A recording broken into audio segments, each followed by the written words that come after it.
पाहत रहा फक्त धर्मवीर न्यूज। आपलं गाव आपली बातमी। बाळासाहेब होनमोरे यांचा वाढदिवस उत्साहात साजरा। अनेक मान्यवरांनी दिल्या शुभेच्छा। तालुका मिरज बेडग वृत्त।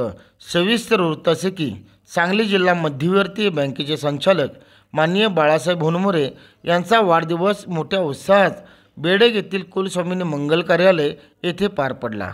यावेळी श्रीमती शैलजा पाटील यांच्याबरोबर संजय बापू मेंढे, सुरेश बापू औटी, निरंजन औटी, संदीप औटी, आयाजभाई नायकोडे यांनीही त्यांना शुभेच्छा दिल्या।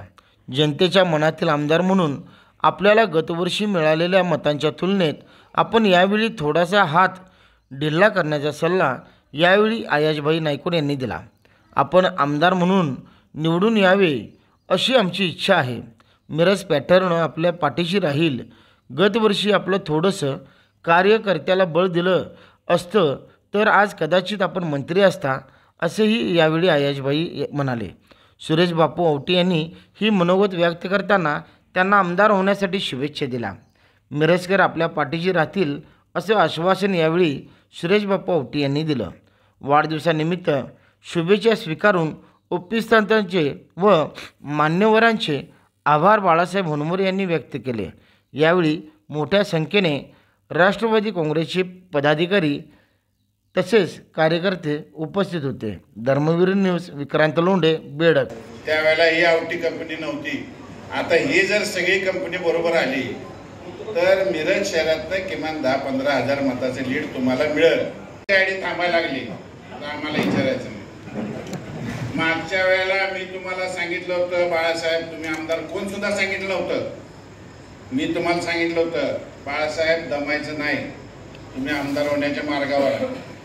समोरनं माणसाची झुंड बघितली की तुम्ही दचकायचा, हे चालणार नाही। भविष्य काळामध्ये आता जी माणसं आहेत ती हत्तीच्या बाळाची माणसं, काम करणारी माणसं असतात। बाळासाहेब मिरज पूर्व भागात कलाकार माणसं आहेत, कार्यकर्ते नाहीत। मिरज पूर्व भागामध्ये कलाकार आणि म्हणून मी अजितराव घोरपडे सारखी माणसं नेतृत्व करतात, कलाकार आहेत की कार्यकर्ते नव्हे। कार्यकर्ते मिरजेत आहेत, कलाकार पूर्व भागामध्ये। त्यामुळे कुठं कवा काय करायचं हे त्यांना माहीत आहे। कुठलं बटन कवा दाबलं की काय उगवते ते त्यांना माहीत आहे। आता भविष्य काळामध्ये तुम्हाला आमदार व्हायचं झालं, मी पंप अजिबात मारत नाही, माझ्या शुभेच्छा आहेत तुम्हाला।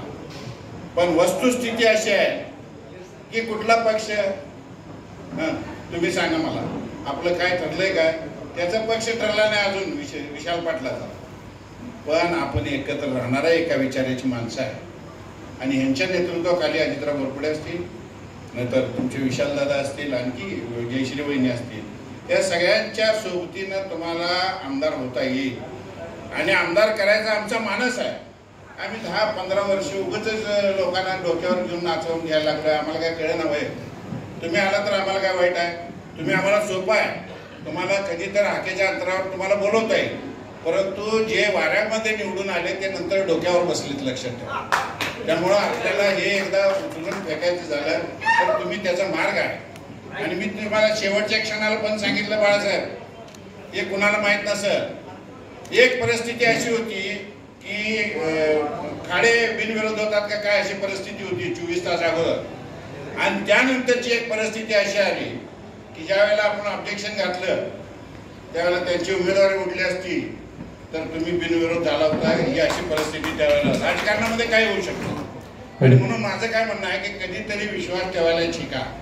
आम्ही तुम्हाला मागच्या वेळेला सांगत होतो साहेब 15-20 हजार मताचं गोळा करायला लागतंय, तेवढं केलं तर तुम्ही आमदार होताय। आता तुम्ही आमदार झाला असता, तुम्ही मंत्री झाला असता, आम्ही कशाला बोंबलायला द्या कार्यक्रमाला आलो असतो। आमची शुभेच्छाच आहे ना तुम्हाला। त्या मंत्र्याला तुमच्या मंत्रिमंडळाच्या शपथविधीला पण सांगितलं त्यांना, तुम्ही जरा वर हात दिला सोडला असता तर पाक मोकळं झालं।